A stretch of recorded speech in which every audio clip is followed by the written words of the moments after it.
The Customer Vault is a PCI-compliant way for you to store your customers' payment information in your payment gateway.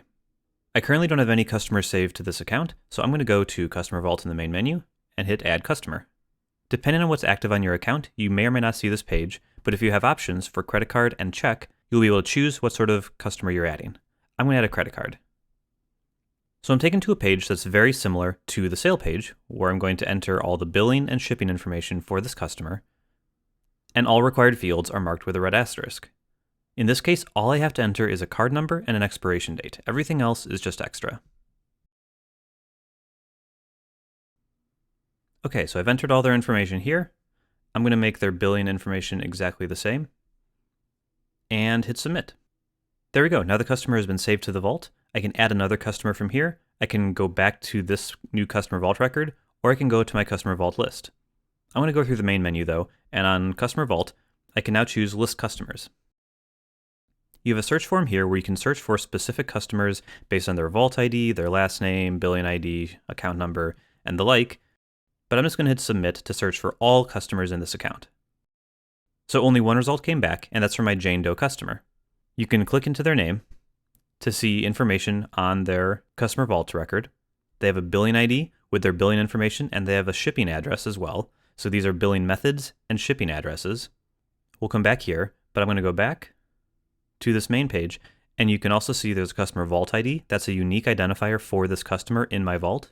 There's an Actions column where I can run a sale, an authorization, create a recurring subscription, or add an invoice. And then there's a summary. I can see what sort of record it is, credit card or check, a shortened version of the account number, and then when it was entered. If I wanted to, I can hit these coins right here to run a sale, and this takes me to the normal sale page. You can see the card information is already filled out, the card number is masked, it will never show you the full card information, as well as all of the customer's billing address information that I entered. So all I need to do is enter an amount. We're going to charge them $3, and I'll hit enter. And the transaction has been approved, just like any other transaction. For future reference, I can know that this was a Customer Vault transaction because in the order information, there's a customer ID value, and that's the Customer Vault ID that was created for this customer. Now, let's go back to List Customers. I'm going to search for last name. So Doe is the last name, submit, and it returns as well. And now I want to add another billing method for them. They have a credit card on file, but they also want to be able to pay with check at times. So I'm going to go into their record and click Add Billing Method. This time I'll do electronic check, and it's a very similar process. I have to enter the name on the account, the routing number, the account number, and then whatever other information I want. So in this case, I'm just doing Jane Doe with some account numbers and hit submit.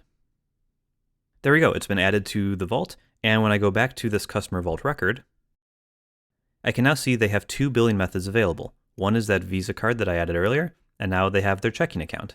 You can do the same thing with shipping addresses as well if they have multiple shipping addresses, and when you use these sale buttons or auth buttons or recurring, you can pick and choose between which one of these you'd like to use in the future. The Customer Vault is a very powerful but simple way to store your credit card numbers and bank account numbers securely in a PCI compliant manner.